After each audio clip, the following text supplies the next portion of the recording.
ஆண்டவரும் இரட்சகருமாகிய இயேசு கிறிஸ்துவின் இனிய நாமத்தினாலே உங்கள் அனைவரையும் ஹெவன் டிவி குடும்பத்தின் சார்பாக வாழ்த்துகிறோம். நேபாள் தேசத்தின் தரிசனத்தோடு நேபாளுக்கு சுவிசேஷம் நேபாளியரை கொண்டு என்ற ஒரே இலக்கோடு 15 வருடங்களாய் பிரயாணித்து வரும் நமது ஹெவன் டிவியினுடைய 7வது அறுப்பின் பண்டிகை உணவு திருவிழாவாக இன்று சென்னையில் BKN வளாகத்தில் கொண்டாடப்படுகிறது. என் அன்பு தேவ பிள்ளைகளே, இந்த நேரத்திலேயும் நாம் இந்த இடத்திலே வந்திருப்பதற்கான ஒரே முகாந்திரம் 330 நேபாள் பிள்ளைகள் கல்வி பராமரிப்பு. இப்பொழுது நாம் இதை ஜெபித்து பிரதிஷ்டை பண்ணி அடுத்த நிகழ்வுகளை நடத்துவதற்காக நம் மத்தியில் அருமையான பிஷப் டாக்டர் கே மேஷாக் ராஜா அவர்கள் செபி பேராயத்தினுடைய பேராயரும் நீதியின் சூரியன் ஊழியங்களுடைய ஸ்தாபகரும் ஹெவன் டிவி மற்றும் நேபாள் ஊழியங்களை அதிகமாய் நேசிக்கக்கூடிய அருமையான பிஷப் அவர்களிடத்தில் நான் இந்த நேரத்தில் ஒப்படைக்கிறேன். அடுத்த ஒரு 5 நிமிடம் நாம் இந்த இடத்துல ஜெபித்து அருமையான மிஸ்டர் நெகேமியா அவர்கள் அயனாபுரம் CSI சபையினுடைய அருமையான செக்ரட்டரி அவர்கள் நம்ம மத்தியில் உண்டு. 2 பேருமாக இதை ஜெபித்து திறந்து வைப்பார்கள். Praise God. கர்த்தருடைய நாமம் மகிமைப்படுவதாக. ஆண்டவரும் உலக இரட்சகருமாகிய இயேசு கிறிஸ்துவின் ஈடு இணையற்ற நாமத்தில் இந்த காலவேளையில் ஹெவன் டிவி சார்பாக சென்னை வெப்பேரி BKN ஆடிட்டோரியத்தில் நடைபெறுகிற இந்த உணவு திருவிழாவுக்கான நான் ஆண்டவருக்கு நன்றி செலுத்துகிறேன். உண்மையாகவே அருமையான அன்பு சகோதரர் மேத்யூ அவர்கள் சொல்லும் பொழுது ஒரு வார்த்தை சொன்னார்கள். தரிசனத்தோடு கூட நேபாள் தேசத்தில் அவர்கள் இந்த பணியை செய்து கொண்டிருக்கிறார்கள். ஏறத்தாழ 330 பிள்ளைகள் அங்கே படிக்க வேண்டும், அந்த பிள்ளைகளுக்கு நன்மை செய்ய வேண்டும் என்று சொல்லி அவர்கள் இங்கே தென் மாவட்டம் நாகர்கோயிலிருந்து சென்னையெல்லாம் தாண்டி நேபாள் தேசத்தில் சென்று அர்ப்பணிப்போடு கூட தரிசனத்தோடு கூட பல இன்னல்களை தாண்டி கடந்த 2 நாளைக்கு முன்னாடி கூட அவருக்கு பெரிய விபத்து ஏற்பட்ட பொழுதும் அதை பொருட்படுத்தாதபடி ஒரு தரிசனத்தோடு இன்றைக்கு இந்த திருவிழாவை உணவு திருவிழாவை நடத்தும்படி அன்பு மகனுக்கு தேவன் கட்டளையிட்டிருக்கிறார். ஆகையால் இந்த தேவன் என்றென்றும் சதா காலங்களிலும் நம்முடைய தேவன் மரணப்பரியந்த நடத்துகிறவர். ஒரே ஒரு வசனத்தை வாசித்து ஜெபித்து என்னோடு கூட இருக்கிற எல்லா தேவ ஊழியர்கள் இணைந்து இன்றைக்கு இதை பிரதிஷ்டை பண்ணி ரிப்பன் கட் பண்ண போகிறோம். ஆகையால் ஆபுக் தீர்க்க தரிசன புஸ்தகத்தில் 2ஆம் அதிகாரத்தில் ஒரு வார்த்தை மிக தெளிவாக சொல்லுகிறது. குறித்த காலத்திற்கு தரிசனம் இன்னும் வைக்கப்பட்டிருக்கிறது, முடிவிலே அது விளங்கும், அது பொய் சொல்லாது, அது தாமதித்தாலும் அதற்கு காத்திரு, அது நிச்சயம் வரும், அது தாமதிப்பில்லை. அதனால் ஒரு தரிசனத்தோடு கூட நேபாள் தேசத்தில் அந்த மக்களை கொண்டு சுவிசேஷம் சொல்ல வேண்டும் என்று ஒரு பெரிய தரிசனம் அருமையான அன்பு சகோதரர் மேத்யூ அவர்களுக்கும் அவருடைய குடும்பத்தாருக்கும் அவருடைய குழுவினர்களுக்கும் ஹெவன் டிவி குடும்பத்திற்கும் கர்த்தர் கொடுத்ததற்காக நான் நன்றி செலுத்துகிறேன். உண்மையாகவே ஒரு தரிசனமுள்ள தலைவர்களை இன்றைக்கு பார்ப்பது மிக அரிது, பார்க்க முடியாது. ஆனால் ஒரு தரிசனமுள்ள தலைவரை அருமையான கடந்த ஒரு 8 ஆண்டுகளாய் அவரோடு கூட நான் நெருங்கி பழகியிருக்கிறேன். கடந்த ஆண்டும் இந்த உணவு திருவிழாவை அடியன்தான் பிரதிஷ்டை செய்து துவங்கி வைத்தேன். இந்த ஆண்டும் எனக்கு அழைப்பு கொடுத்ததுக்காக ஹெவன் டிவி குடும்பத்தாருக்கும் சகோதரர் மேத்யூவுக்கும் நன்றி செலுத்துகிறேன். காரணம், ஒரு தரிசனமுள்ள தூர பார்வை, தொலைநோக்கு பார்வை இன்றைக்கு அநேகருக்கு கிடையாது. ஒரு தொலைநோக்கு பார்வையோடு கூட செயல்படக்கூடிய ஒரு தேவதாசர் அந்த பட்டணத்துக்கு சென்றார், சுவிசேஷம் அறிவித்து விட்டு திரும்பி வந்திருக்கலாம், அல்லது அங்கே போய் ஒரு சபையை கட்டிவிட்டு திரும்பி வந்திருக்கலாம். ஆனால் அந்த மக்களோடு மக்களாக இருந்து அந்த மக்களோடு கூட பயணித்து அந்த மக்களுக்கு என்ன தேவை, வருங்கால சமுதாயத்தை உருவாக்க வேண்டும், அங்கு இருக்கிற பிள்ளைகளை நன்கு படிக்க வைக்க வேண்டும், அங்கு இருக்கிற பிள்ளைகளை சமுதாயத்தில் உயர்ந்த நிலையில் கொண்டு வர வேண்டும் என்ற ஒரு தரிசனத்தோடு ஒரு பிள்ளைக்கு ஒரு ஆண்டுக்கு ஏறத்தாழ 15,000 ரூபாய் செலவாகிறது. அந்த 15,000 எப்படியாவது நாம் சந்தித்து 330 பிள்ளைகளுக்கு அதனுடைய தேவைகளை சந்திப்பதற்காக தான் மிகுந்த அர்ப்பணிப்போடு கூட சென்னையில் இப்படிப்பட்டதான ஒரு உணவு திருவிழாவை தேவதாசர் அவர்கள் ஒழுங்கு செய்து இந்த உணவு திருவிழாவில் அநேகர் வந்து பங்கு பெற்று இதன் மூலியமாய் வரக்கூடிய சிறு சிறு காணிக்கைகளை அந்த தேசத்தினுடைய பிள்ளைகளுடைய படிப்புக்காக பயன்படுத்த வேண்டும் என்று ஒரு தூர தரிசனம். இதற்கு எத்தனை அர்ப்பணிப்பு, எத்தனை அலைச்சல்கள், இதற்கு எத்தனை பிரயாசங்கள், எத்தனை நாட்கள் ஜபங்கள், இதற்கு எத்தனை பிளானிங், எத்தனையோ காரியங்கள் இருக்கிறது. வருவர்களுக்கெல்லாம் பார்த்தால் உடனே சின்ன ஒரு நிகழ்ச்சி நடத்துகிறார்கள் என்று. ஆனால் இதற்கு பின்னாடி இந்த ஹெவன் டிவி குடும்பம் மிகுந்த அர்ப்பணிப்போடு கூட செயல்பட்டிருக்கிறார்கள். ஆனால் பிரதர் மேத்யூ அவர்களை பார்த்து நான் மறுபடியும் சொல்லுகிறேன், தமிழ்நாட்டினுடைய செஃபி பேராயத்தினுடைய தலைவர் என்ற முறையிலும் நீதியின் சூரியன் ஊழியத்தினுடைய இயக்குனர் என்ற முறையிலும் இன்றைக்கு உங்களுக்கு எங்களுடைய மனமார்ந்த நன்றிகள், வாழ்த்துக்கள், எங்களுடைய உதவிகள், ஒத்துழைப்புகள் கட்டாயம் இருக்கும். எங்களுடைய நீதியின் சூரியன் ஊழியத்தின் சார்பாகவும் நாங்களும் கட்டாயம் ஒரு ஆண்டுக்கு ஒரு பிள்ளைக்கு தேவையான உதவியை செய்வதற்கு முன் வந்திருக்கிறோம். நீங்களும் இதை நீங்களும் முன் வந்து செய்யுங்கள். இதை பார்த்து கொண்டிருக்கிற, நேரில் பார்த்து கொண்டிருக்கிற பிள்ளைகளும், நீங்கள் ஒரு பிள்ளையினுடைய படிப்பு செலவு வருடத்துக்கு 15,000 ஆகிறது. ஆகையால் நீங்களும் முன்வந்து அந்த உதவியை செய்யுங்கள். வசனம் சொல்கிறது, குறித்த காலத்திற்கு தரிசனம் இன்னும் வைக்கப்பட்டிருக்கிறது. அது நிச்சயமாக விளங்கும். அது என்ன பண்ணாது, ஒரு நாளும் பொய் சொல்லாது. கலைத்தவர் உண்மை உள்ளவர். அது பொய் சொல்லாமல் இந்த தரிசனத்தின்படி கர்த்தர் அவருடைய வாழ்க்கையில் அந்த தரிசனத்தை விட்டு விலகவே இல்லை, அழகாய் நடத்தி கொண்டிருக்கிறார். நாம் ஜெபிப்போம், கண்களை மூடி. பரலோக பிதாவே, இந்த பரிசுத்தமான காலவேளையிலே தேவ நாமத்திற்கு மகிமையாய் இங்கே நாங்கள் யாவரும் கூடி வந்திருக்கிற முகாந்திரத்தை தேவன் அறிந்திருக்கிறீர். ஒரு அர்ப்பணிப்போடு, ஒரு அழைப்பை உறுதிப்படுத்தி தரிசனமுள்ள தலைவரோடு கூட இன்றைக்கு ஆண்டவரே நாங்கள் நிற்பது எங்களுக்கு கிடைத்த ஒரு பாக்கியம். அருமையான கர்த்தாவே, சகோதரர் மேத்யூ அவர்கள் ஒரு தரிசனத்தோடு கூட ஆண்டவரே தென் மாவட்டம் நாகர்கோயிலிருந்து புறப்பட்டு நேபாளை நீர் காண்பித்து, நேபாளில் ஆண்டவரே பல நாட்கள், பல இரவுகள் கஷ்டத்தில், கண்ணீரில், வேதனையில், வெள்ளத்தில் ஆண்டவரே பல இரவு உறங்காமல், ஆண்டவரே சாப்பிட்டும் சாப்பிடாமலும் பல வியாதியோடு பலவீனத்தோடு கூட கர்த்தாவே அந்த இடத்துல படுத்த படுக்கையாக இருந்து ஆண்டவரே எத்தனையோ ஆபத்து விபத்துகள் மத்தியிலும் கூட ஒரு நாளும் ஆண்டவரே முன்வைத்த காலை பின்வைக்காதபடி ஒரு தரிசனத்தோடு கூட அந்த நேபாள் அர்ப்பணிப்போடு கூட அந்த மக்களோடு மக்களாக அந்த மக்களை கொண்டே அந்த பட்டணத்துக்கு சுவிசேஷம் அறிவிக்க வேண்டும் என்ற ஒரு தரிசனத்தோடு கூட இந்த மகன் போய் அந்த மக்களை சந்தித்து அந்த மக்களோடு கூட கர்த்தாவே இன்றைக்கு அந்த பிள்ளைகளை படிக்க வைக்க வேண்டும் என்று சொல்லி இந்த உணவு திருவிழாவிலே ஆண்டவரே கர்த்தாவே இந்த அர்ப்பின் பண்டிகையை தேவன் ஆசீர்வதிப்பீராக. இன்றைக்கும் துவக்கம் முதல் முடி மட்டுமாய் வரக்கூடிய எல்லா தேவதாசர்கள், விசேஷமாக இந்த அர்ப்பின் பண்டிகைக்காக ஸ்டால் போட்டிருக்கிற ஒவ்வொரு பிள்ளைகளுக்காக, வரக்கூடிய சிறப்பு விருந்தினர்களுக்காக, வரக்கூடிய எல்லா வெல்விஷர்ஸ்க்காக, பங்காளர்களுக்காக நாங்கள் நன்றி செலுத்துகிறோம். இந்த ஆண்டு ஆண்டவரே அதனுடைய தேவைகள் எல்லாம் சந்திக்கப்படட்டும் ஐயா. அந்த 330 பிள்ளைகளுடைய தேவைகள் சந்திக்கப்பட தேவ நாமத்துக்கு மகிமையாக இந்த இடத்தை நாங்கள் பிரதிஷ்டை பண்ணி வைத்து ரிப்பன் கட் பண்ண இருக்கிறோம். தேவ ஆவியானவர் முழுவதும் ஆளுகை செய்து நீங்க கூட இருந்து இயற்கை சூழ்நிலாம் சாதகமாக்கி தேவன் மகனுக்கு ஆண்டவரே கூட பட்சத்தில் இருக்கிறீர் என்பதை அந்நிய கண்கள் அல்ல, சொந்த கண்கள் கண்டு ஆச்சரியப்படத்தக்கதாய் கர்த்தர் இன்னும் உயர்த்தும்படியா ஜெபிக்கிறோம், ஆசீர்வதிக்கிறோம் இயேசுவின் நாமத்தில் பிதாவே. ஆமேன், ஆமேன், ஆமேன். தேவ நாமத்துக்கு மகிமையாக எவன் டிவி சார்பில் நடைபெறுகிற இந்த உணவு திருவிழாவை பிதா, குமாரன், பரிசுத்தாவி நாமத்தில் இந்த உணவு திருவிழாவை நாங்கள் பிரதிஷ்டை பண்ணுகிறோம். கரங்களை தட்டி ஆண்டவரை மகிமைப்படுத்துவோம். ஆண்டவரும் இரட்சகருமாகிய இயேசு கிறிஸ்துவின் இனிய நாமத்தினாலே உங்களை வாழ்த்துகிறேன். ஹெவன் டிவி குடும்பத்தின் சார்பாக நடைபெற்று கொண்டிருக்கக்கூடிய இந்த உணவு திருவிழாவில் வந்திருக்கக்கூடிய உங்கள் அனைவருக்கும் எங்கள் குடும்பத்தின் சார்பாக, ஹெவன் டிவி குடும்பத்தின் சார்பாக அன்பின் வாழ்த்துக்கள். நம்மத்தியில் இன்றைக்கு நிறைய சிறப்பு விருந்தினர்கள் நம்மோடு கூட இருக்கிறாங்க. எனக்கு ஒரு பெரிய சந்தோஷம். கர்த்தர் இந்த நாளிலே திரும்ப ஒரு விசை அருமையான தேவனின் அன்பு ஊழியங்கள் ஸ்தாபகரும் ஹெவன் டிவியை அதிகமாக நேசித்து நேபாள் ஊழியத்தை, நேபாள் தரிசனத்தை பல இடங்களில் பல தளங்களில் எதை குறித்தும் கவலைப்படாமல் தேவன் கொடுத்த அந்த ஒரு வார்த்தைகளை தந்து எங்களை உற்சாகப்படுத்தினது மாத்திரமல்ல, கடந்த வருடத்திலே அவர்கள் நம்மோடு கூட வந்திருந்தார்கள். இந்த முறையும் அப்படி ஒரு வாய்ப்பு கிடைத்தது. இந்த சிறு நிகழ்வினுடைய ஆரம்ப ஜெபமாக நம்ம மத்தியில் இருக்கக்கூடிய அருமையான ஹெர்பர்ட் அண்ணன் வந்து ஜெபிப்பார்கள். வேதம் சொல்கிறது, 1000 நாளை பார்க்கிலும் பிரகாரங்கள் செல்லும் ஒரே நாள் நல்லது. இந்த ஒரே நாள் மிகவும் நல்ல நாள். நாகர்கோவில் தொடங்கி சென்னை வரைக்கும் உள்ள ஜனங்கள் இவ்வாறு கூடி தேவனை ஆராதிக்கவும் தேவனை அறிவிக்கிற பணியில் ஈடுபடவும் நம்மளை தேவன் அழைத்து வந்திருக்கிறார். ஆகவே ஜெபித்து ஆரம்பிப்போம். பரலோக பிதாவே, இந்த மகிமையான காலை வேளையிலே நன்றியோடு உம்மை ஸ்தோத்திரிக்கிறோம்.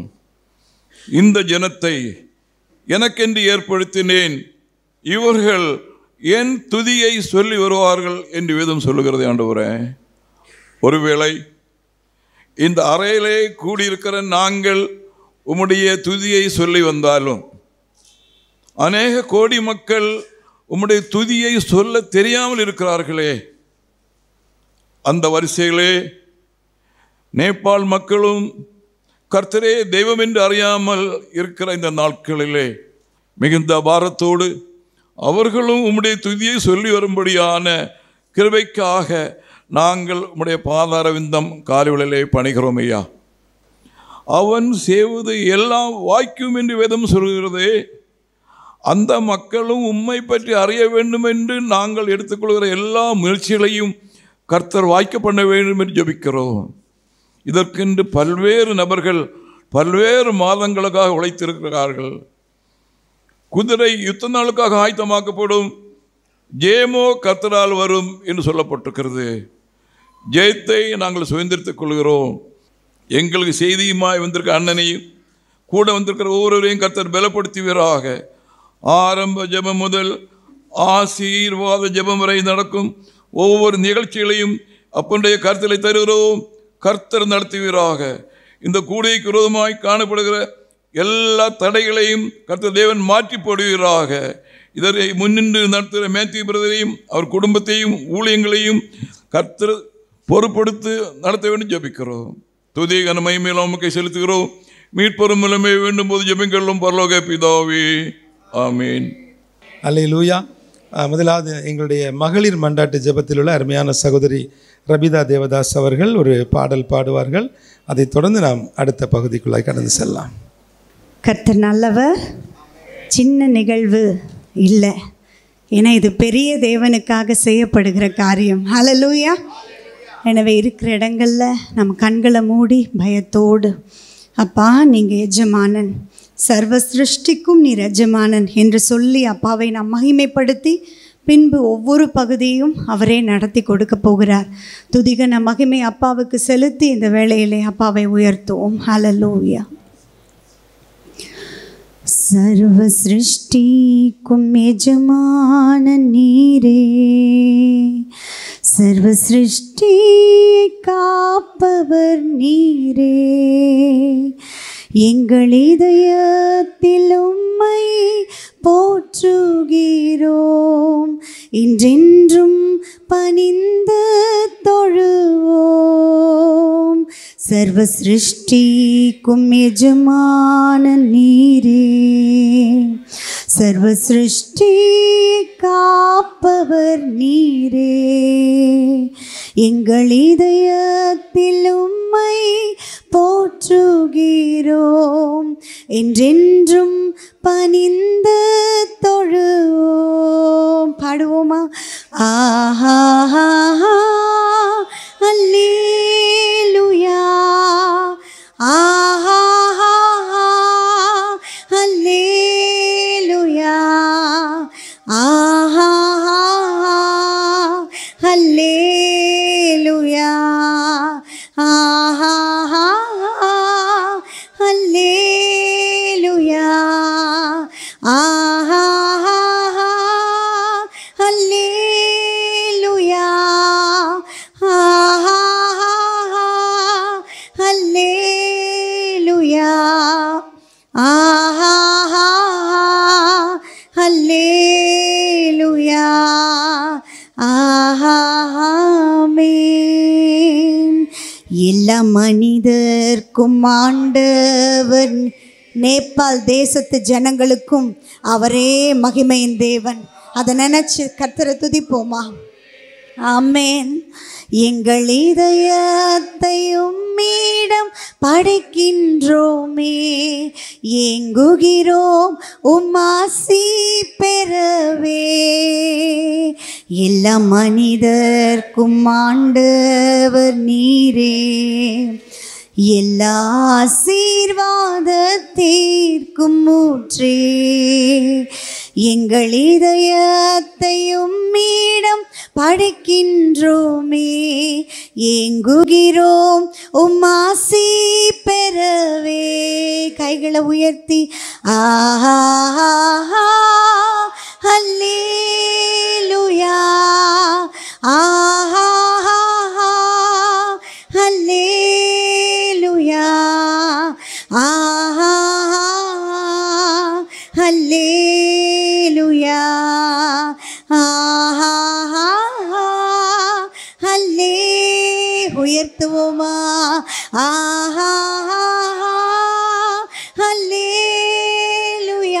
வல்லமையின் ராஜாவே, உம்மை மகிமைப்படுத்துகிறோம் அப்பா, உம்மை வரவேற்கிறோம் அப்பா. ஆஹா ஹல்லேலூயா, ஆஹா ஆமென். சிங்காசனத்தில் வீற்றிருக்கிற தகப்பனே, உம்மை கனப்படுத்துகிறோம். நீர் எங்கள் மத்தியில் இருக்கிறீர். துதிகளின் மத்தியில் உலாவுகிற தேவன், துதித்திருக்கிற எங்கள் நடுவில் உலாவிக் கொண்டிருக்கிறீர்.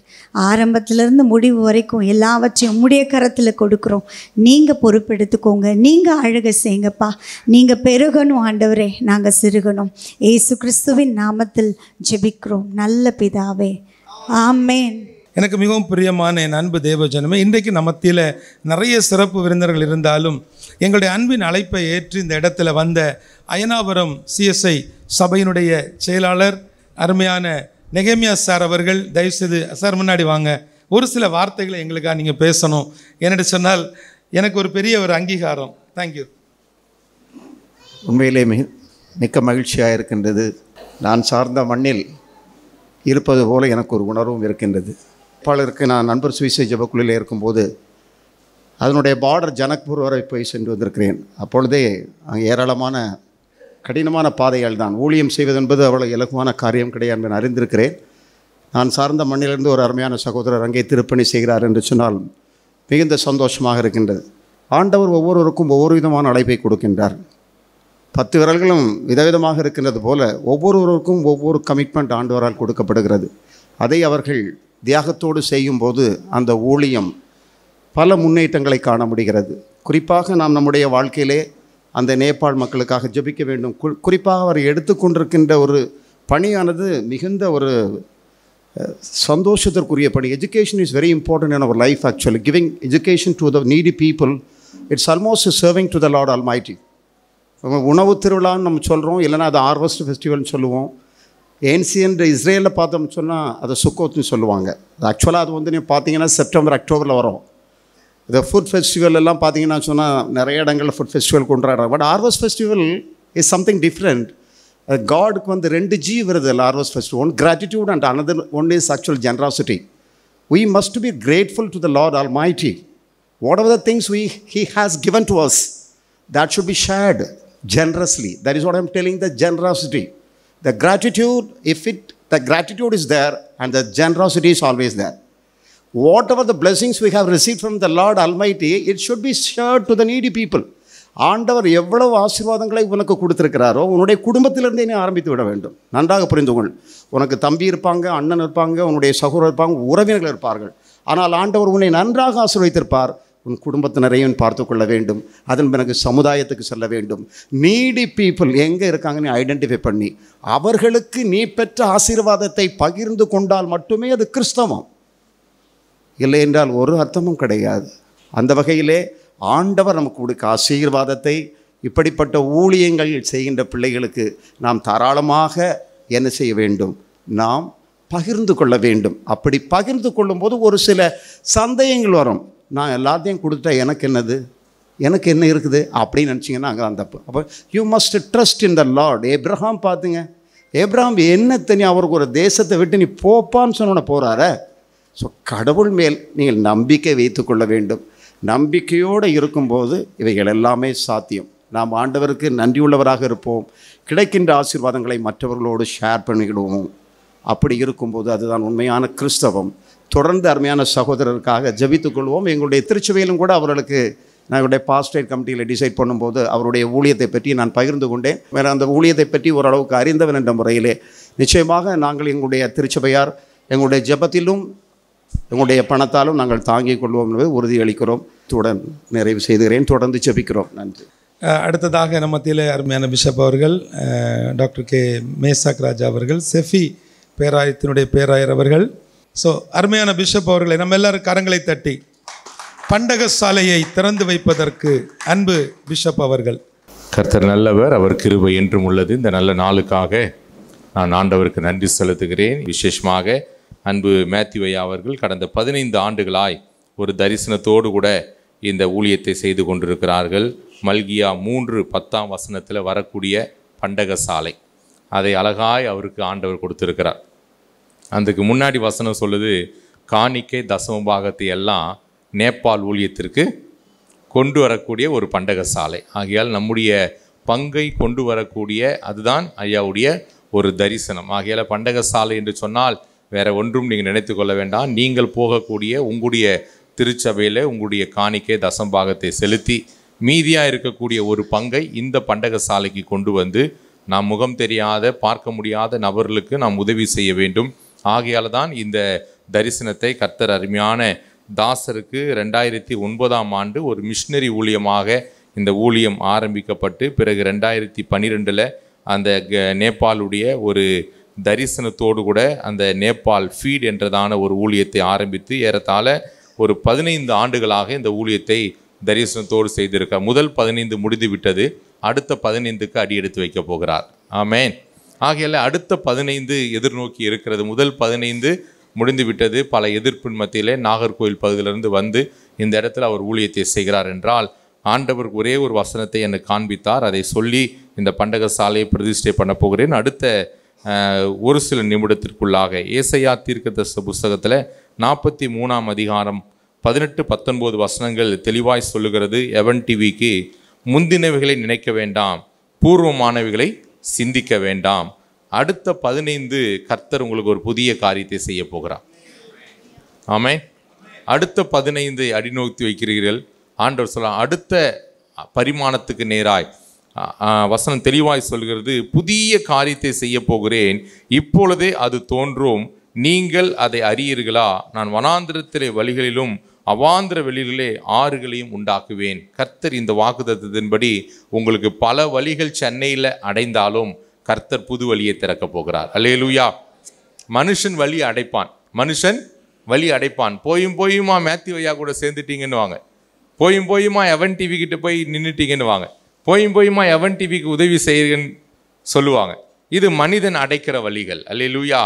ஆனால் கர்த்தர் ஒரு மனிதனை முன்குறித்தால் புது புது வழிகளை திறந்து கொண்டே இருப்பார். அல்லேலூயா. ஒரு வழி அடையும், 10 வழி திறக்கப்படும். அது அவனுக்கே தெரியாது. அவங்க நினைப்பாங்க நம்ம இல்லைன்னா மேத்யூவே இல்லை, நம்ம இல்லைன்னா நேபாளே இல்லை, நம்ம இல்லைன்னா எவன் டிவி நடத்தவே முடியாதுன்னு சொல்லி இது மனிதனுடைய சிந்தனை. இது பலர் அப்படி யோசித்து கொண்டிருக்கிறார். ஆனால் நம்முடைய ஆண்டவர் எப்படிப்பட்டவர் என்றால் அவர் ஒரு வழி அடையும் பொழுது ஒரு புது வழியை திறக்கிற தேவன். அல்லேலூயா. ஒரு வழி அடையும் பொழுது, ஏன்னா தரிசனம் கொடுத்தவர் அவர், அந்த தரிசனத்திலே ஓடிக்கொண்டிருக்கிறார் அன்பு தேவதாசர். நான் நாகர்கோயிலில் ஒரு முறை இவரை சந்தித்தது முதல் நான் ஒவ்வொரு மாதமும் நாகர்கோயிலில் 3 நாள் கம்பல்சரி இருப்பேன். சஹானா ஹோட்டலில், புது பஸ் ஸ்டாண்டு பக்கத்தில் வடசேரியில் சஹானா ஹோட்டலில்.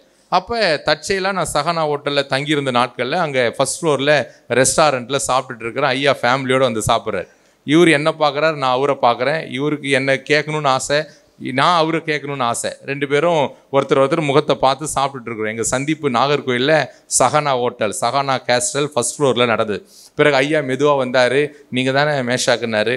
ஆமாய்யா, நீங்கள் தானே எவன் டிவினா. இப்படி தான் ஒரு பழக்கம் எங்களுக்கு ஏற்பட்டது. பல ஆண்டுகள் தெரிந்தாலும் இப்படிப்பட்ட ஒரு உறவுகளை நாங்கள் வந்தோம். காரணம் என்னவென்று சொன்னால் இன்றைக்கு தரிசன தலைவர்களோடு கூட ஆட்கள் சேருவது மிக குறைவு. பணங்களை செலவு செய்து, நாட்களை செலவு செய்து அங்கே போய் அங்கே இருக்கிற அட்மாஸ்பியருக்கு நம்மளை இருக்க முடியும். ஆனால் நம்மளால் முடிந்த உதவிகளை நம்மால் செய்ய முடியும்.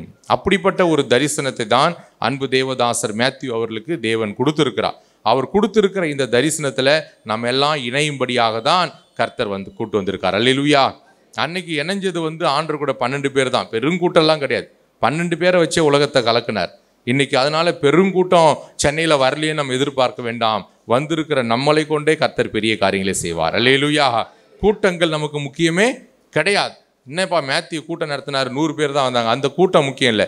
100 முத்துக்களாக இருக்கிறது, 100 முத்துக்களாக இருக்குது. ஜானையாலாம் எவ்வளோ பெரிய மூத்த ஊழியர், அன்பு ஐயா வந்திருக்காங்க, எல்லாம் பெரிய பெரிய தேவதாசர்கள் வந்திருக்கிறாங்க. உங்கள் பின்னாடி சில முத்துக்கள் இருக்கிறது. ஆனால் இந்த கூட்டத்தையும் சில முத்துக்கள் பார்த்து கொண்டிருக்கிறது. காரணம் என்னவென்று சொன்னால் அருமையான தேவதாசருக்கு கர்த்தர் சொல்கிறார், ஒரு புதிய காரியத்தை செய்ய போகிறேன். இந்த பண்டக சாலை இன்றைக்கு ஆரம்பித்து வைக்க போகிற இந்த நாட்களில் கர்த்தர் எனக்கும் இந்த ஒரு பாரத்தை கொடுத்திருக்கிறார். நேபாள் ஊழியத்திற்கு பல முறை என்னை அழைத்திருக்கிறார். ஆனால் என்னால் போக முடியவில்லை. ஆனால் உதவி செய்ய வேண்டும் என்ற எண்ணம் பல நாட்களாக நாங்கள் அவர்களோடு சேர்ந்து பல பணிகளை நாங்கள் மறைமுகமாக செய்து கொண்டிருக்கிறோம். வெளிப்படையாகவும் செய்யக்கூடிய வாய்ப்புகளை கர்த்தர் கொடுத்து கொண்டிருக்கிறார். ஆகையால் இப்பொழுதும் கூட நாம் ஜெபித்து இதை நாம் பிரதிஷ்டை செய்ய இருக்கிறோம். கண்களை மூடி அருமையான இந்த நேபாளத்துக்காக ஒரு புதிய வெப்சைட்டை, இணையதளத்தை தேவநாம மகிமைக்காக கர்த்தர் அருமையான சகோதரர் மேத்யூ அவர்களுக்கு இதை கொடுத்திருக்கிறார். ஆகையால் இங்கே பேனரில் போட்டிருக்கிறது பண்டகசாலை www.pandagasalai.com என்றதான இந்த பண்டகசாலையை தேவநாம மகிமைக்காக நாம் பிரதிஷ்டை பண்ண இருக்கிறோம். கர்த்தர் அருமையான இந்த வெப்சைட்டை பார்க்கக்கூடிய அநேக கண்களை உலகம் முழுவதும் இருந்து இந்த நேபாளுக்காக ஜனங்கள் இந்த பண்டகசாலையிலே கொண்டு வர வேண்டும். தங்கள் காணிக்கைகளை தசம பாகத்தில் மல்கியா 3:10 அநேகர் கொண்டு வந்து இந்த ஊழியத்தை இதிலும் பெரிதானவைகளை காண்பாய். வசனம் சொல்லுகிறது, வெளிப்படுத்தல் 3:8, உனக்கு கொஞ்ச பலன் இருந்தும் நீ என்னை மறுதலியாமல் என் நாமத்தை மகிமைப்படுத்தினபடியால் இதோ உனக்கு முன்பாக ஒரு திறந்த வாசலை வைத்திருக்கிறேன், அதை ஒருவனும் பூட்ட மாட்டான் என்ற வார்த்தையின்படி இன்றைக்கு பூட்டப்பட்ட வாசல்களை திறக்கிற ஆண்டவர் புதிய காரியத்தை வனாந்திரத்தில் வழிகளை, அவாந்திர வெளிகளை, ஆறுகளை உண்டாக்கக்கூடிய என் அன்பின் ஆண்டவர் இன்றைக்கு அருமையான இந்த pandagasalai.com தேவ நாமத்துக்கு மகிமையாய் ஜெபித்து பிரதிஷ்டை பண்ணக்கூடிய இந்த நேரத்தில் நாம் எல்லாரும் ஒரு நிமிடம் எழுந்து நிற்போம். இந்த நம்முடைய கரங்களை இந்த நேராக பேனருக்கு நேராக நீட்டுவோம். இது எவன் டிவியினுடைய ஊழியம் அல்ல, இது கர்த்தருடைய ஊழியம். இது மேத்யூவுக்காக தேவன் கொடுத்த ஊழியம் அல்ல, இது அங்க இருக்கிற மக்களை கர்த்தர் நேசிக்கிறார். அன்றைக்கு நினைவேல் இருக்கிற 1,44,000 ஜனங்களுக்காக கர்த்தர் பரிதபித்தார். அன்றைக்கு கர்த்தர் பரிதபித்த நிமித்தமாக இன்றைக்கும் இந்த நேபாளுக்காக ஆண்டவர் பரிதபித்து கொண்டிருக்கிறார். நம்முடைய இந்தியாவுடைய அண்டை மாநிலமா இருக்கிற இந்த நேபாளுக்கான நான் பாரத்தோடு செபிப்போம். இன்றைக்கும் தேவ நாமத்துக்கு மகிமையா கர்த்தர் இந்த நாள் முதல் கொண்டு பல வாசல்கள் திறப்பதாக, பல வழிகள் திறப்பதாக, பலவிதமான கண்களில் தயவு உண்டாவதாக இந்த எவன் டிவி ஆண்டவரே உலகம் முழுவதும் கொண்டு போவீராக. இந்த நேபாளுக்கு அநேக கண்களில் தயவு இரக்கம் கிடைக்கும்படியா நாங்கள் செபிக்கிறோம். பிதா குமாரன் பரிசுத்தாவின் நாமத்தில் இந்த pandagasalai.com நாங்கள் பிரதிஷ்டை பண்ணி ஆசீர்வதிக்கிறோம். இயேசுவின் நாமத்தில் பிதாவே, ஆமேன், ஆமேன், ஆமேன். ஒரு நேபாள் பிள்ளையின் ஒரு வருடத்திற்கான கல்வி கட்டணம், ஒருவேளை உணவு, uniform, school bag, Christmas gift உட்பட 15,000 ரூபாய் ஒரு பிள்ளை எனது பொறுப்பு என்று. ஆகையால் அந்த முதல் 15,000 இந்த ஆர்வஸ்டில் எங்களுடைய நீதியின் சூரியன் ஊழியம் சமூக அறக்கட்டளை சார்பாக ஓராண்டு இந்த நேபாள் பிள்ளைகளுக்கு தேவையான ஓராண்டு கல்வி நிதி 15,000 என்னுடைய மகன் ஷான் காலேப் மேஷாக் ராஜா அவர்கள் வழங்குவார்.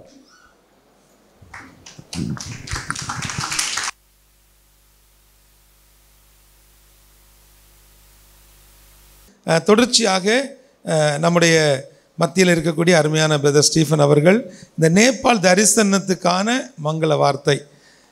ஒரு விசேஷமாக ஒன்று சொல்லணும். நான் இங்கே சென்னைக்கு நாங்கள் வரும்பொழுது எல்லாரும் சென்னைக்கெல்லாம் தாக்கு பிடிக்க முடியாது, கஷ்டம் அப்படின்னாங்க. அப்போ பார்த்திங்கன்னா நான் நோட்டீஸ் இங்கே வெளியே நின்று கொடுத்துட்ருப்பேன். இந்த ரோட்டில் கொடுப்பேன், இங்கிட்டு விரட்டி விட்ருவாங்க. அப்போ அந்த ரோட்டுக்கிட்ட போய் நிற்பேன். அப்போ கூட ஒரு நாள் ஒருத்தர்கிட்ட சொன்னேன், இது உங்கள் ரோடா, இது அரசாங்க ரோடு, நான் இங்கே இருந்து கொடுப்பேன்.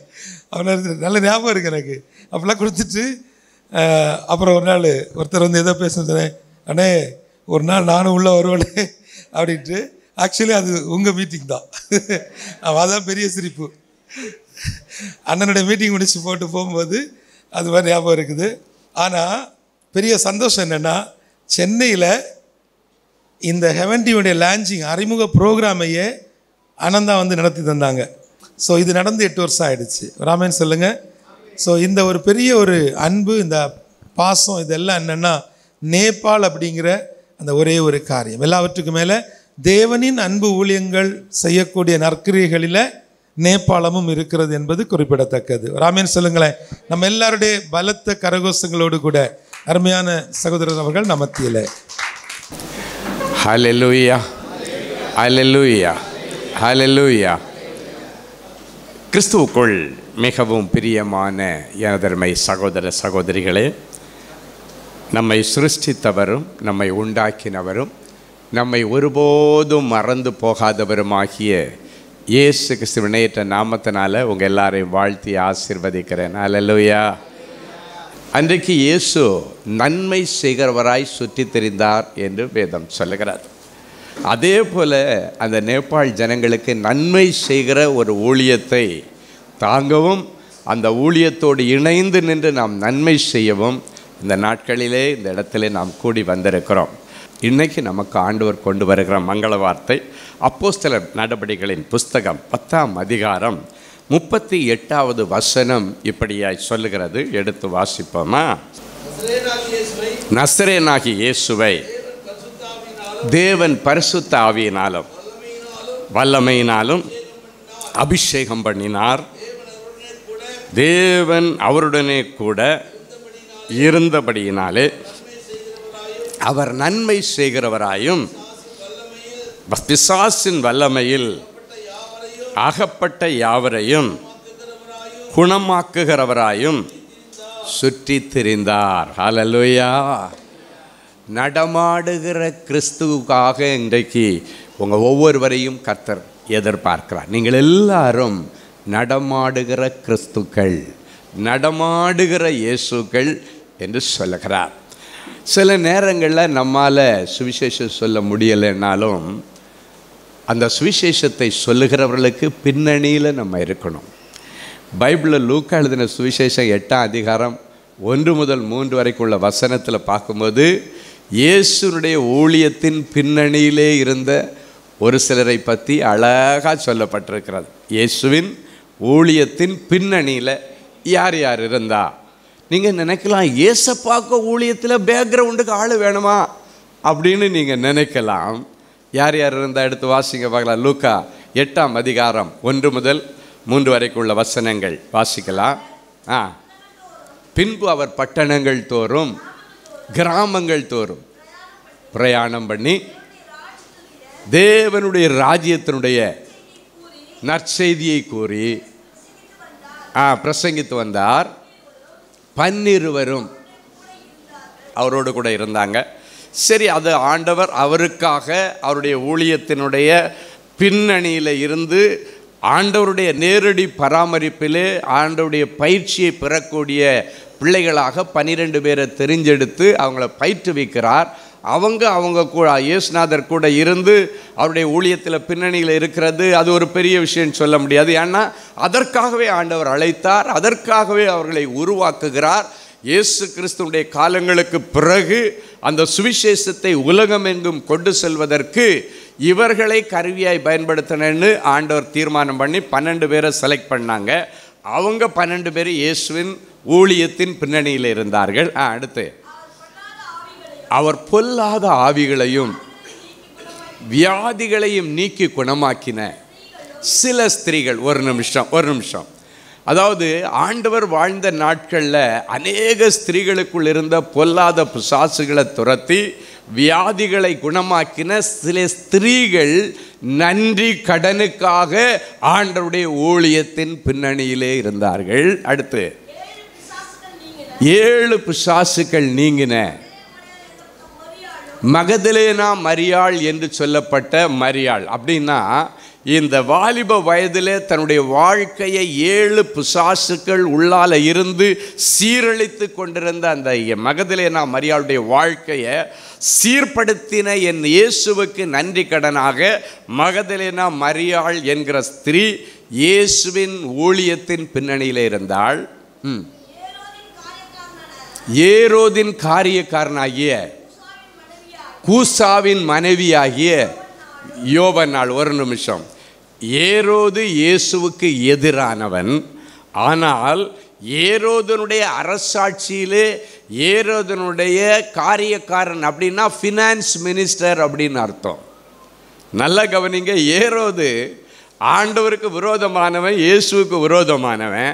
ஆனால் அதே ஏரோதனுடைய அரசாட்சியில் ஃபைனான்ஸ் மினிஸ்டராக இருக்கிற கூசாவின் மனைவியாகிய யோவன்னாள் இயேசுவின் ஊழியத்தின் பின்னணியில் இருந்த ஸ்திரீகளுக்குள் ஒருத்தி. ஹல்லேலூயா. அடுத்து சூசன்னாள் என்கிற ஒரு தனிப்பட்ட மகளை குறித்து வேதத்தில் இயேசுவின் ஊழியத்தின் பின்னணியிலே இவள் இருந்திருக்கிறாள் என்பதை தெளிவாக வேதாகமம் பதிவு செய்திருக்கிறது.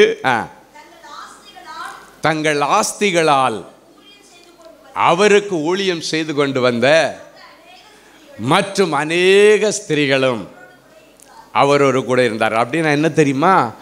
இயேசு கிறிஸ்துவனுடைய காலங்களிலேயே தங்கள் ஆஸ்திகளால் ஊழியம் செய்த அநேக ஸ்திரீகள்.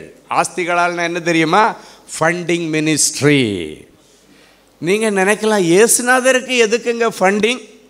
இயேசுநாதர் மினிஸ்ட்ரிக்கு எதுக்குங்க ஃபண்டிங் பண்ணக்கூடிய அளவுக்கு ஆட்கள், பங்காளர்கள் தேவை அப்படின்னு நீங்கள் யோசிக்கலாம். இயேசுவுக்கு பங்காளர்கள் தேவையில்லை. இயேசுவின் ஊழியத்தை பின் நாட்களிலே செய்கிற பிள்ளைகளுக்கு பங்காளர்கள் அவசியம் என்பதை இயேசு நிரூபிப்பதற்காக அவருடைய ஊழிய காலங்களிலேயே அந்த வழியை வகுத்து வைத்திருக்கிறார். எத்தனை பேர் நீங்கள் ஆமேன்னு சொல்ல முடியும்? தங்கள் ஆஸ்திகளால் ஊழியம் செய்த அநேக ஸ்திரீகள். அப்படின்னா ஃபண்டிங் மினிஸ்ட்ரி. இன்னைக்கு எதற்காக நம்ம இங்கே ஆண்டவர் அழைச்சிட்டு வந்திருக்காரு தெரியுமா? இந்த gospel for Nepal, feed for Nepal ஊழியத்தினுடைய பின்னணியில் இருந்து இந்த ஊழியத்தை உங்கள் ஆஸ்திகளாலும் ஜபங்களாலும் தாங்குவதற்காக. மறுபடியும் சொல்லுகிறேன், இயேசு கிறிஸ்துடைய ஊழியத்தின் பின்னணியில் இருந்தவர்களை குறித்து வேதத்திலே பட்டியல் போடப்பட்டிருக்கிறது. ஒரு நாள் வரும், அப்பொழுது ஆண்டவர் உங்களை குறித்து இந்த காஸ்பல் ஃபார் நேபாள் ஊழியத்தின் பின்னணியில் என் மகள் இருந்தாள் என்று ஒரு நாள் பரலோகத்திலே தேவதூதர்கள் ஆண்டவருக்கு முன்பாக சாட்சி சொல்லுவார்கள். எனவே இன்றைக்கும் இந்த ஊழியத்தின் பின்னணியிலே நீங்கள் இருந்து செயல்படுவது ஆண்டவருக்கு முன்பாக அது ஒரு பாக்கியமாக இருக்கும். ஒருத்தன் 1 கோடியை கொடுத்து நீ போய் ஊழியம் செய் மேத்யூன்னு சொன்னால் அவனுக்கு தான் அந்த ஆசீர்வாதம். அவன் ஆல்ரெடி ஆசீர்வதிக்கப்பட்டிருக்கிறான். ஆனால் ஆண்டவருடைய திட்டம் என்ன தெரியுமா? நீங்களும் நானும் ஆசீர்வதிக்கப்படும்படிக்கு உங்களுக்கு கர்த்தர் கொடுக்கிற வாய்ப்பு, உங்களுக்கு ஆண்டவர் கொடுக்கிற ஒரு பெரிய ஸ்ட்ரெயின்னு எடுத்துறாதீங்க, இது ஒரு பாரன்னு எடுத்துறாதீங்க. இது ஆண்டவர் கொடுக்கிற வாய்ப்பு, ஆண்டவருடைய ராஜ்யத்தில் விதைக்க. இந்த ஊழியத்தின் பின்னணியில் என்ன அழகாய் கொடு. அந்த காலத்தில் இயேசுடைய ஊழியத்தில் பின்னணியில் இருந்து உழைத்த இந்த ஸ்திரீகளெல்லாம் வேதத்திலேயே என்னுடைய பேர் வரன்னு கனவுல நினைச்சிருப்பாங்களா? நினைச்சிருக்க மாட்டாங்க. ஆனால் வேதத்திலே அவர்களுக்கு இடம் கிடைத்தது. உங்களுக்கு பரலோக பதிவேடுகளிலே இந்த நினைவுகள் எல்லாமே எழுதப்பட்டிருக்கும். நீங்கள் கொடுக்கிற ஒவ்வொரு காசும், நீங்கள் செய்கிற ஒவ்வொரு முயற்சிகளும் அது பரலோகத்திலே எழுதப்பட்டிருக்கும். வேதம் சொல்லுகிறது, செய்யத்தக்கவர்களுக்கு செய்யாமல் இராதே. அதான் நீடி பீப்புள் அப்படின்னு சொல்லுவாங்க. பொதுவாக ஒரு பழமொழி சொல்லுவாங்க, பாத்திரம் அறிஞ்சு பிச்சை போடு. இது எதனுடைய டிரான்ஸ்லேஷன் தெரியுமா? பைபிளில் உள்ள வசனங்கள் தான் இன்றைக்கு நிறைய இடங்களில் பழமொழிகளாய் வருகிறது. பாத்திரம் அறிஞ்சு பிச்சை போடுன்னா செய்யத்தக்கவர்களுக்கு செய்யாமல் இராதேன்றதான் அர்த்தம். செய்யத்தக்கவர்களுக்கு செய்யாமல் இருந்திராத அப்படின்னு ஆண்டவர் சொல்கிறார். நேபாள் தேசத்தை நேரடியாய் பார்வையிட்டவனாக நான் சொல்லுகிறேன். வறுமையின் உச்சக்கட்டம். சொந்த தாய் தன் பிள்ளையை விபச்சாரத்திற்கு அனுப்பி பிள்ளை கொண்டு வருகிற பணத்தை வாங்கி குடும்பம் நடத்துகிற கேவலமான ஒரு சூழ்நிலை இருக்கிற ஒரு தேசம்னா அந்த தேசம்தான். ஒரு ஏர்போர்ட்டில் இறங்கும் பொழுது ஃப்ளைட்டில் உங்கள் உடைமைகள் பத்திரம் இல்லைன்னாச்சுன்னா கொள்ளையிடப்படுவார்கள் என்று சொல்லுகிற ஒரே ஏர்போர்ட் இந்த நேபாள் தேசத்தினுடைய தலைநகரத்தில் உள்ள அந்த ஏர்போர்ட்டு தான். ஏன்னா அவ்வளவு வறுமை, அவ்வளவு வேதனை, அவ்வளவு பஞ்சம். 30 வருஷங்களுக்கு முன்னால் நம்ம கிராமம் எப்படி இருந்ததோ அதே மாதிரி தான் இன்றைக்கு காட்மண்ட் என்கிற தலைநகரம், நேபாளுடைய தலைநகரம் இருக்கிறது என்பதை நீங்கள் தெரிந்து கொள்ள வேண்டும். ஒரு காலத்தில் மிஷனரிமாரெல்லாம் நம்ம இந்தியாவுக்கு வராமல் இருந்திருந்தா நம்ம இன்றைக்கி கோட்டை சூட்டம் போட்டிருப்போமா? அடிமைகளாக இருந்திருப்போம். நமக்கு இந்த கல்வி கிடைச்சிருக்குமா? கிடைச்சிருக்காது. இன்றைக்கு உங்கள் பிள்ளைங்க எல்லாம் நல்லா படித்து நல்ல நிலைமையில் வந்து அரசாங்கத்தில் வேலை செய்கிறாங்களே, அயல் தேசங்களில் வேலை செய்கிறாங்களே, இதுக்கு பின்னணி என்னன்னு என்னைக்காவது நீங்கள் நினச்சி பார்த்துருப்பீங்களா? அயல் தேசங்களிலிருந்து நல்ல எண்ணம் கொண்ட ஒரு சிலர் வந்து மிஷனரி ஊழியத்தை இந்திய தேசத்திலே, குறிப்பாக குமரி மாவட்டம், அந்த தென் மாவட்டங்களிலே செய்து ஊரில் உள்ள அவங்க சொத்தை விற்றுட்டு வந்து இங்கே இன்வெஸ்ட் பண்ணாங்க. அதுதான் இன்றைக்கி திருச்சபைகள் இருக்கிற இடங்கள். ஊரில் உள்ள சொத்தை விற்றுட்டு வந்து இங்கே இன்வெஸ்ட் பண்ணி இந்த ஏழை இந்திய தேசம் எப்படியாவது இயேசுவை அறிந்து கொள்ள வேண்டும், இந்த ஏழை இந்திய தேசம் எப்படியாவது ஒரு நல்ல நிலைமைக்கு வரணும்னு சொல்லி அவர்கள் தியாகமாய் செய்த ஊழியங்களின் நிமித்தம்தான் இன்றைக்கி நீங்களும் நானும் செல்வ செழிப்போடு இருக்கிறோம் என்பதை நீங்கள் மறந்து விடக்கூடாது. எத்தனை மிஷினரிகளுடைய பாடி கூட ஊருக்கு போகலை தெரியுமாங்க? இந்த மண்ணிலே அவருடைய சரீரம் விதைக்கப்பட்டிருக்கிறது. முதல் சுவிசேஷகனாக மிஷினரியாக இயேசுவோடு இருந்த 12 சீஷர்களில் ஒருவனாகிய தோமாவை ஆண்டவர் அனுப்பினார். மொத்தம் 12 சீடர்கள் இருந்தார்கள். அதில் ஒருவனை இந்திய தேசத்தை நினைத்து என் ஆண்டவர் அனுப்பினார் அல்லவா? இதே சென்னை பட்டணத்தில் தானே அவர் இரத்த சாட்சியாக மரித்தார். என் அன்பு தேவனுடைய பிள்ளைகளே, அந்த வெளிநாட்டு மிஷினரிமார்கள் இந்த தேசத்துக்குள்ளே வரலன்னா இன்றைக்கு நம்ம அப்படியே கை கட்டி கூனி குருவி வயலில் வேலை செய்துட்டு எகிப்தில் ஜனங்கள் எப்படி அடிமைத்தனத்தில் இருந்தாங்களோ அதே போல் இருந்திருக்கணும். அவங்க வந்ததுனால இந்தியா பிழைத்திருக்கிறது. நீங்களும் நானும் தலை நிமிர்ந்து நிற்கிறோம். அந்த நாட்களை நினைத்து பாருங்கள். இன்றைக்கு நேபாள் அப்படித்தான் இருக்கிறது. அதற்காகத்தான் அன்பு சகோதரன் மேத்யூவை 15 வருஷங்களுக்கு முன்பாக ஆண்டவர் அழைத்து அபிஷேகம் பண்ணி அந்த தேசத்திற்கு அனுப்பி வைத்தார். ஒரு நாள் வரும், இந்திய தேசம் ஆசீர்வாதமாக இருக்கிறது போல அந்த தேசத்தில் உள்ள அத்தனை ஜனங்களும் ஆண்டவரை அறிந்து கொள்ளுவார்கள். அந்த தேசமும் தலை நிமிர்ந்து நிற்கும். அந்த தேசத்தில் இனி தேவனுடைய சத்தம் எல்லா வீடுகளிலும் தொனிக்கத்தக்கதாக இன்றைக்கு ஆண்டவருடைய காரியமாய் அவர் போய் கொண்டிருக்கிறார். அதற்காகத்தான் இன்றைக்கு கிடைத்த இந்த மங்கள வார்த்தையின்படி நசரேயனாகிய இயேசுவை தேவன் பரிசுத்த ஆவியினாலும் வல்லமையினாலும் அபிஷேகம் பண்ணினது போல அன்பு சகோதரன் மேத்யூவை அபிஷேகம் பண்ணி ஆண்டவர் நேபாள் தேசத்தில் பாப்பா ஜனங்கள் எல்லாம் வலது கைக்கு இடது கைக்கு வித்தியாசம் தெரியாமல் இயற்கையை வழிபட்டு இருக்காங்க. என் பிள்ளைகளுக்கு போய் ஜீவனுள்ள தேவன் நான் போய் என் பிள்ளைகளுக்கு சொல்லுன்னு சொல்லி அவர் அபிஷேகம் பண்ணி அனுப்பினார். அப்போ ஆண்டவர் அனுப்பும் பொழுது இந்த ஊழியத்தினுடைய சில சீக்ரெட் ஆண்டவர் வச்சுருக்காரு. என்ன தெரியுமா? நீங்கள் எடுத்த உடனே போய் சுவிசேஷம் மட்டும் சொன்னால் அங்கே சுவிசேஷம் எடுபடாது. வெளிநாட்டில் உள்ள அந்த மிஷினரிமார்கள் இங்கே வந்து வெறும் சுவிசேஷத்தை சொல்லலை, ஏழை எளிய ஜனங்களுக்கு உதவி செய்தாங்க. எனக்கு நல்லா தெரியும், நான் சின்ன பையனாக இருக்கும்போது கத்தோலிக்க திருச்சபையின் பின்னணியில் இருந்த செல்லங்கோணம் பங்கு. அப்போ அந்த காலத்தில் பார்த்திங்கன்னா ஒரே வறுமை. ஆடி மாதம்னு வந்தாச்சுன்னா வெறும் கிழங்கு தான் சாப்பிட கொடுப்பாங்க. சாப்பாடெல்லாம் சோறெல்லாம் இருக்காது. அந்த நேரங்களில் வெளிநாட்டிலேருந்து எப்போ கப்பல் வரும், எங்கள் பிஷப்புட்டேருந்து எப்போ லாரி வரும், கோதுமை எப்போ வரும், பால் பவுடர் எப்போ வரும், அந்த அமெரிக்க தேசத்திலிருந்து பயன்படுத்திட்டு அனுப்பின ஆடைகள் எப்பொழுது வரும்னு அந்த கிராமம் காத்து கொண்டு இருக்கும். நான் ஃபாதர் கூட இருந்ததுனால அந்த பொருட்கள் வந்த உடனே பண்டக சாலைன்னு இன்றைக்கி நம்ம இங்கே போட்டோம் பாருங்கள், ஓப்பன் பண்ண பாருங்கள். அந்த ஃபாதருடைய மிஷன் ஹவுஸில் ஒரு பண்டக சாலை இருக்குது. அதில் எல்லாத்தையும் கொண்டு வந்து டம்ப் பண்ணுவோம்.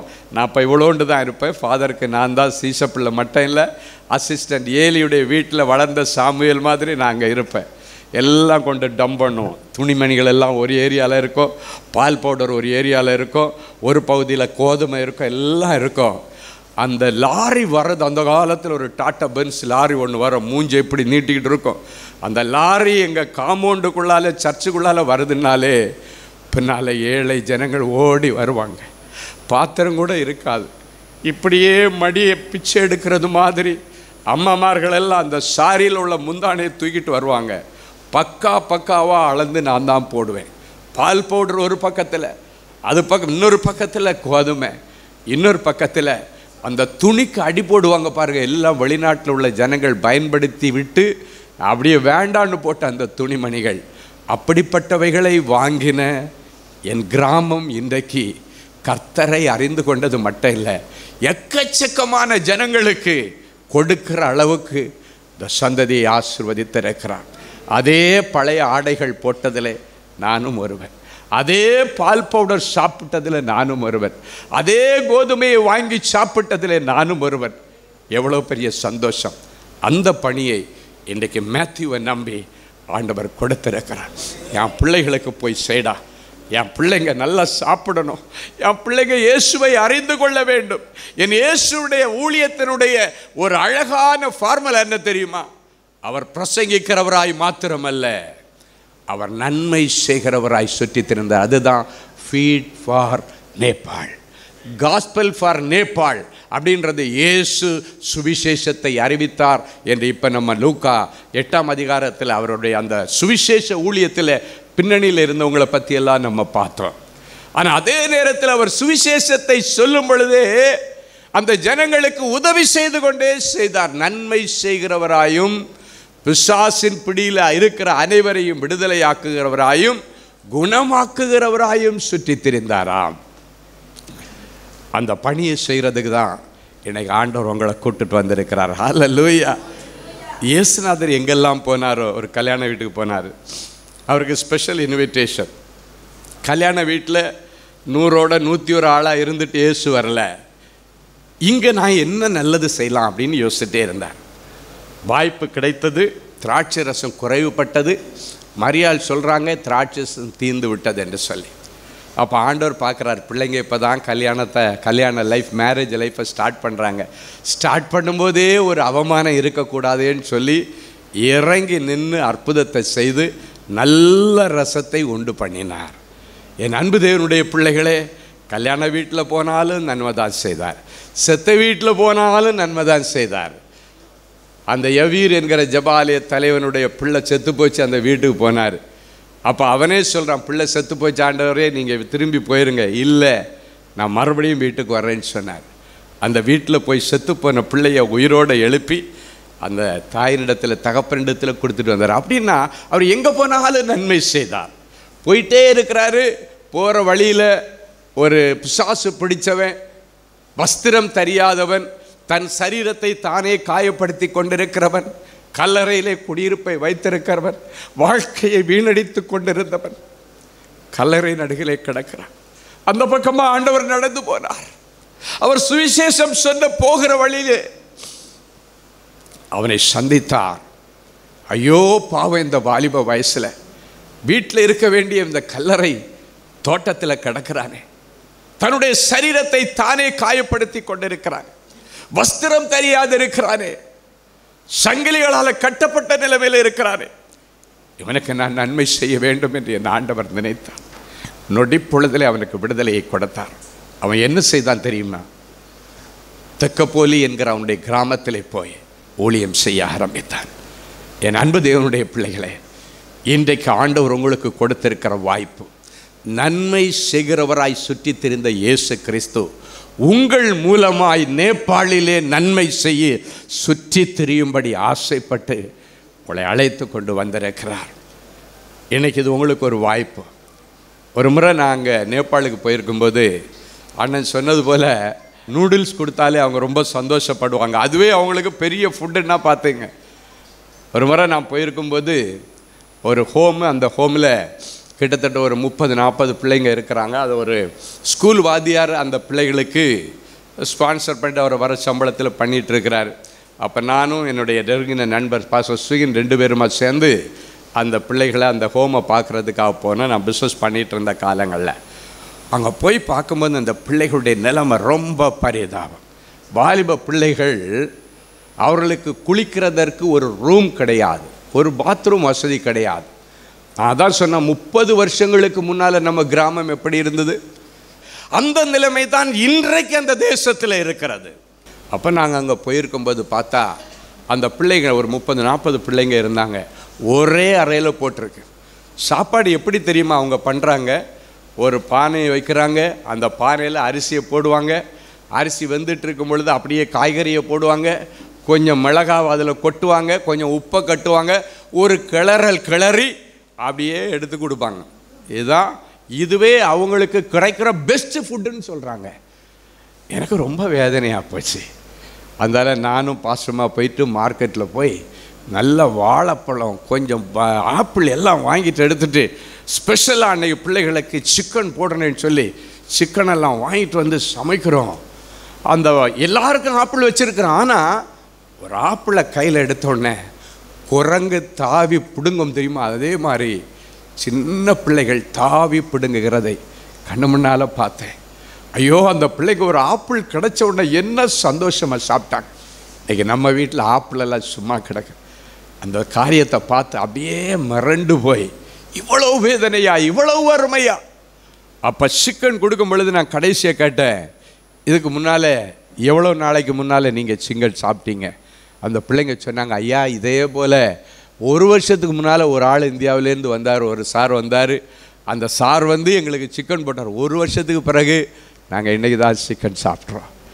அன்பு தேவனுடைய பிள்ளைகளே, டெய்லி சிக்கன் சாப்பிட்றோம், எல்லாம் வேஸ்ட் பண்ணுறோம், மீன் சாப்பிட்றோம். ஆனால் அந்த ஜனங்களுக்கு சரியான ஆகாரம் இல்லை, சரியான ஆடைகள் கிடையாது, சரியான தங்குமிடம் கிடையாது, அவளுக்கு நல்ல தெய்வத்தை பற்றி அறிந்து கொள்கிற அறிவு கிடையாது. முதல்ல அந்த தேசம் ஆண்டவரை அறியணும்னா இதுபோல் நலத்திட்ட பணிகளை என் அன்பு சகோதரனை போல் அங்கு செய்தால் ஒழிய அங்கு சுவிசேஷம் சொல்ல வாய்ப்பில்லை, வாய்ப்பே இல்லை. அப்போ நம்ம என்ன பண்ணணும்? ஆண்டவருடைய சுவிசேஷம் சொல்லுவதற்கு தடையாயிருக்கிற அந்த வறுமையை முதல்ல அங்கிருந்து மாற்றணும். இந்த ரூபத்தில் என்ன பண்ணுவாங்க அவங்க? ஓகே, இவங்களுக்கு சாப்பாடு போடுறாங்க, இந்த மாணவர்களுக்கு கல்விக்கு கட்டணம் கட்டுறாங்க, ஃபீஸ் கட்டுறாங்க, இந்த பிள்ளைகளுக்கு சாப்பாடு போடுறாங்க, யூனிஃபார்ம் எடுத்து கொடுக்குறாங்க, பேக் எடுத்து கொடுக்குறாங்கன்றத அந்த அரசாங்கம் அனுமதிக்கிறது.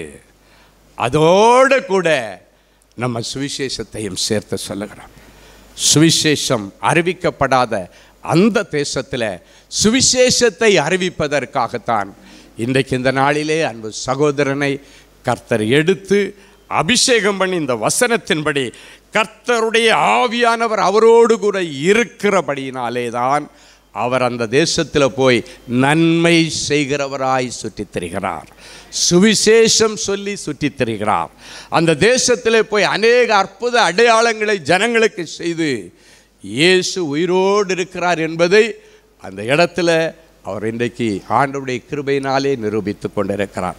எத்தனை பேர் இன்றைக்கு இந்த ஊழியத்தின் பின்னணியிலே வருவதற்கு நீங்கள் ஆயத்தமாக இருக்கிறீர்கள்? ஆண்டவருடைய சமூகத்தில் ஒப்புக்கொடுங்க. வேதத்திலே அவருடைய பெயர்கள் எழுதப்பட்டது. உங்களுடைய பெயர்கள் பரலோக பதிவேடுகளிலே எழுதப்படும்படிக்கு செய்யத்தக்கவர்களுக்கு செய்யாமல் இராது எங்கள் ஆண்டவருடைய வார்த்தையின்படி இன்றைக்கு உங்களுடைய இருதயங்கள் திறக்கட்டும், உங்கள் பொக்கிஷ சாலை திறக்கட்டும், உங்களுடைய மனசு அதற்காக திறக்கட்டும். ஒரு நாளும் ஆண்டவருக்கு கொடுத்து வீணாய் போனவர்களை நீங்கள் பார்க்கவே முடியாது.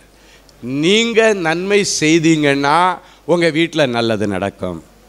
அனுபவத்தில் சொல்கிறேன். இன்றைக்கி எனக்கு ஆண்டவர் நல்ல குடும்பம், நல்ல ஊழியம், எல்லாத்தையும் ஆண்டவர் எனக்கு நல்லதாகவே தந்திருக்கிறார். காரணம் என்ன தெரியுமா? 4 பேருக்கு நன்மை செய்கிற காரியம்.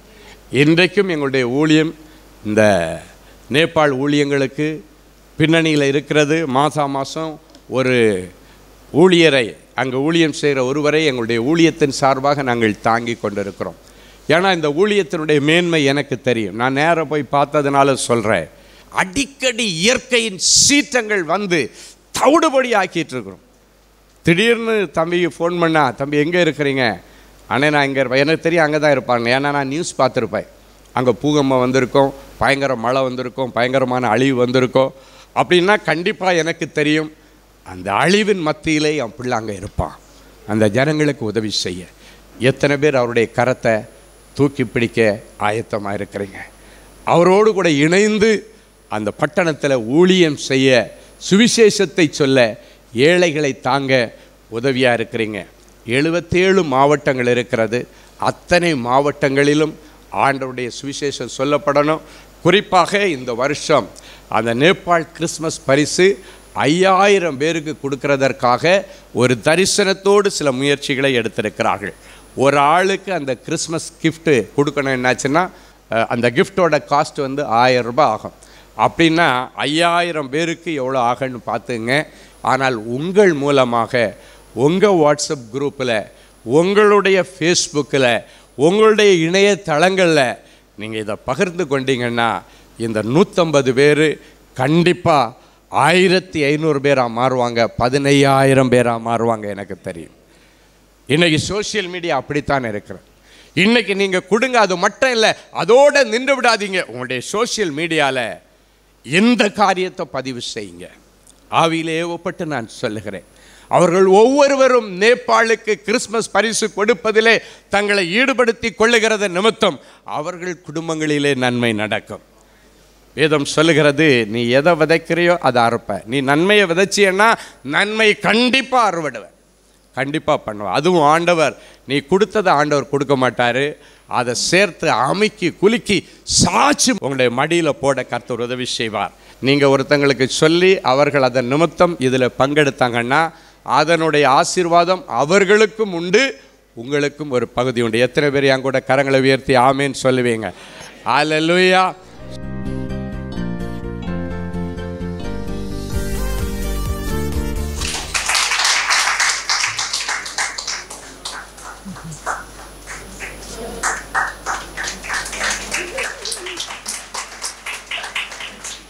அடுத்ததாக அருமையான பிஷப் டாக்டர் கே மேஷாக் ராஜா அவர்களை நாங்கள் கனம் பண்ண விரும்புகிறோம்.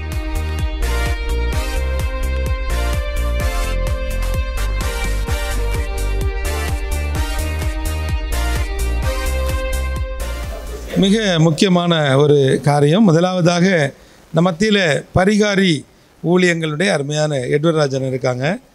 ஆனால் நான் உங்களை எப்படி சந்திச்சேங்கிறது உங்களுக்கு தெரியும். நான் கொஞ்சம் பேர் இருந்தாலும் இது ஹெவன் டிவியில் தெரியணும் அப்படிங்கிறதுக்காக 2013 ஊழியத்தின் பாதையில் கூட இருந்தவர்களால் ஏமாற்றப்பட்டு கூட இருந்தவங்க செஞ்ச சில காரியங்களால் உடைஞ்சு போய் ரொம்ப ஒரு மலைப்பிரதேசம், மொழி புரியாத நாட்கள். இப்போ நல்ல மொழி புரியும், பேசுவதற்கும் ஆண்டவர் கிருபைகளை கொடுத்துருக்கிறாரு.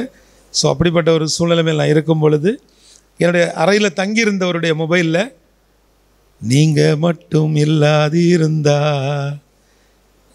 எனக்கு அந்த நேரம் அவர் என் கூட தங்கியிருந்தவர் தமிழ் தான். பட் ஆனால் அவர் அப்படி அந்த பாட்டை அந்த டைமிங்கில் அவர் ஏன் போட்டார்லாம் தெரில, அப்படியே அந்த பாட்டு என்ன இதாகிடுச்சு. ஸோ அந்த பாட்டை நான் எடுத்து, எனக்கு தெரியாது ஆக்சுவலி இவங்களை உடனே நான் இந்த பாட்டை வச்சு நான் பட்ட கஷ்டங்கள், ஏன்னா என்னை கூட்டிகிட்டு போனவங்க அங்கே விட்டுட்டு வந்துட்டாங்க. ஸோ அந்த நாட்களில் நானே தண்ணியெல்லாம் எடுத்து நானே 2 கிலோமீட்டர் கீழே இறங்கி போய் தான் தண்ணி எடுத்துகிட்டு வரணும். ஸோ அப்படிப்பட்ட ஒரு சூழ்நிலைமை அந்த இடத்துல அந்த கிளிப்பிங்ஸ் எல்லாம் வச்சு நான் ஒரு பாட்டு எடுத்து, அது கூட இப்போ நெட்டில் இருக்கும், அவங்க பாட்டு தான். ஆனால் அன்றைக்கே நான் அதில் போட்டிருப்பேன், இந்த பாடல் என்னுடையது அல்ல, இது இவர் எழுதின பாடல், பரிகாரி ஊழியங்கள் அப்படின்ட்டு. ஸோ அவங்கள கனம் பண்ணுறதுக்கான ஒரு சரியான ஒரு வாய்ப்பை ஆண்டவர் இன்றைக்கி தந்திருக்கிறார். ஆனால் அவங்கள பேச வைக்க தான் முடியாமல் போச்சு. ஆனாலும் கர்த்தர் ஏகதேசம் 1,05,00,000 வீடுகளுக்கு போகிற ஹெவன் டிவியில் அவர் வருவார், பேசுவார் உங்களோடு.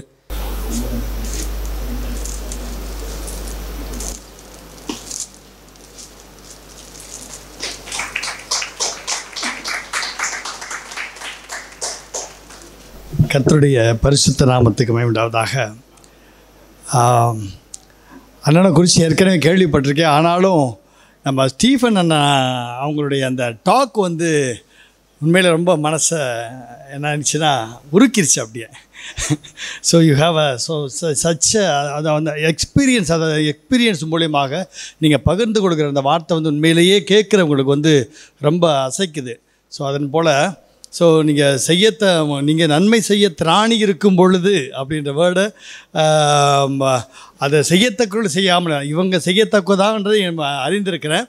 இப்போது திராணி அப்படின்னுக்கும் பொழுது என்னுடைய திராணி என்னன்னு கேட்டிங்கன்னா, நான் நல்லா பாட்டு எழுதுவேன், நல்லா இசை அமைப்பேன், அதே போல் வந்து ரெக்கார்ட் பண்ணுவேன், மிக்ஸ் பண்ணி மாஸ்டர் பண்ணுவேன்.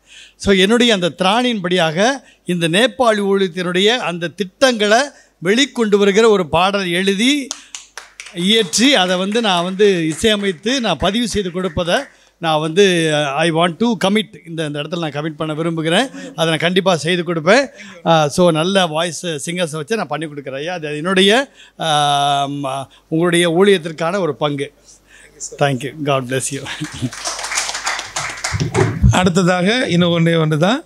அடுத்தது நான் ஒருத்தரை கனம் பண்ணி முடித்தோன்னே அருமையான நம்முடைய ஆட்டுக்குட்டியான ஒரு சபை ஐஜான் ஐயா ஜெபித்து ஆசீர்வாதம் போட்டோன்னு நம்ம கிளம்பிடலாம். நாங்கள் 3 பேராக நேபாள் ஊழியத்துக்கு போயிருந்தோம். அதனால் சூப்பராக எல்லா மினிஸ்ட்ரி நடந்துச்சு.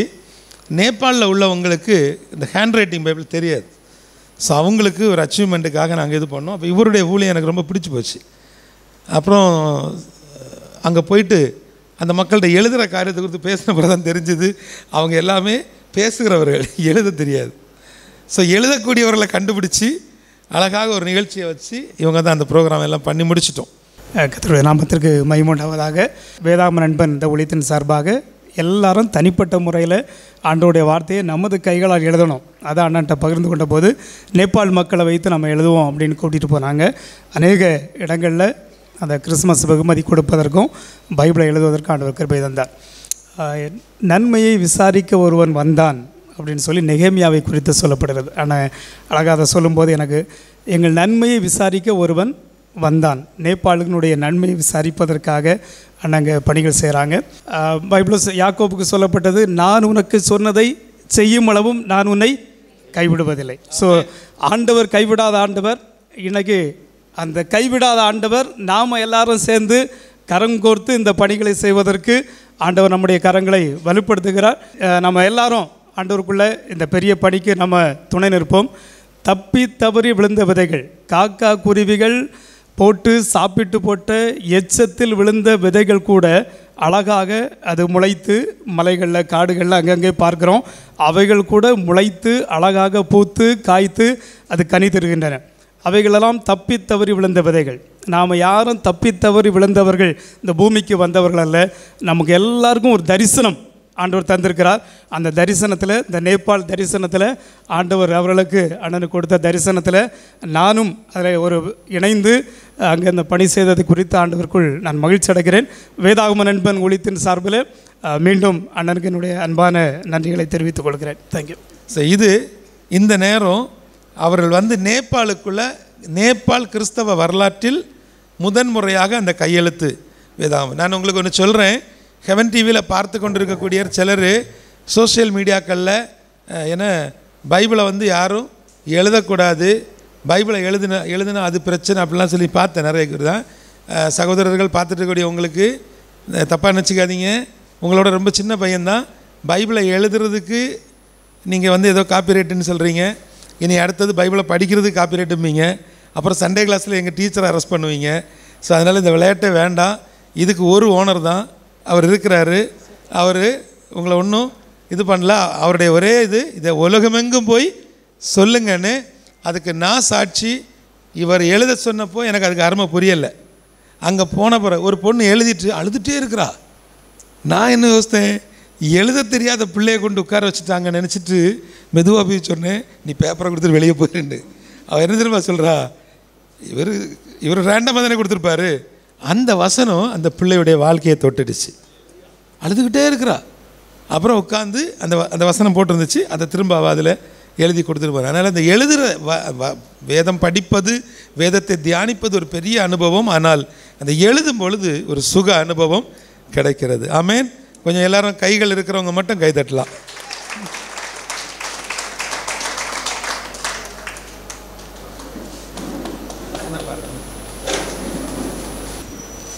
மேத்யூ ஐயாவை பற்றி ஒரு வார்த்தை சொல்லிடுறேன். அவருடைய தரிசனம் தியாகமான தரிசனம், தன்னையே அதுக்காக அர்ப்பணித்திருக்கிற தரிசனம். அவர்களுடைய ஓட்டம் சாதாரண ஓட்டம் அல்ல. கர்த்தர் தொடர்ந்து அவருடைய ஊழியத்தை ஆசீர்வதிப்பீராக. நேபாள் ஊழியங்கள் ஆசீர்வாதமாக இருக்க உதவி செய்யும். எந்த நோக்கத்தோடு இந்த கூட்டத்தை ஆயத்தம் பண்ணினாரோ அந்த நோக்கத்தை நிறைவேற்றி தரும்படி நான் செபிக்கிறேன். ஆண்டவரே, அவருடைய முயற்சியெல்லாம் வாய்க்க பண்ணுவீராக. இதற்கு உதவியாக இருக்கிற ஒவ்வொரு ஊழியக்காரர்களையும் கர்த்தர் தாமே ஆசீர்வதித்து வழி நடத்தும்படி நாங்கள் செபிக்கிறோம். தொடர்ந்து நடத்தும் ஆசீர்வதியும். இயேசு நாம் ஜெபங்களும் நல்ல பிதாவே. என் ஆத்மாவே கர்த்தரை ஸ்தோத்திரி, முழுவலுமே கர்த்தரை பரிசுத்த ஸ்தோத்திரி. என் ஆத்மாவே கர்த்தரை ஸ்தோத்திரி, அவர் செய்த சகல உபகாரங்களையும் மறவாதே. நம்முடைய கர்த்தராகிய இயேசு கிறிஸ்துவின் கிருபையும் பிதாவாகிய தேவனுடைய அன்பும் பரிசுத்த ஆவியானவருடைய என்னைக்கும் என்று சதா காலங்களிலும் நம் அனைவரோடு உடதற்கையில் பரிசுத்தவான்களோடும் கிறிஸ்துவின் வருகை மட்டும் இருப்பதாக. Amen. Hallelujah. Praise the lord. எல்லாருக்கும் ஸ்தோத்திரம். கர்த்தர் உங்களை ஆசீர்வதிப்பாராக. God bless you.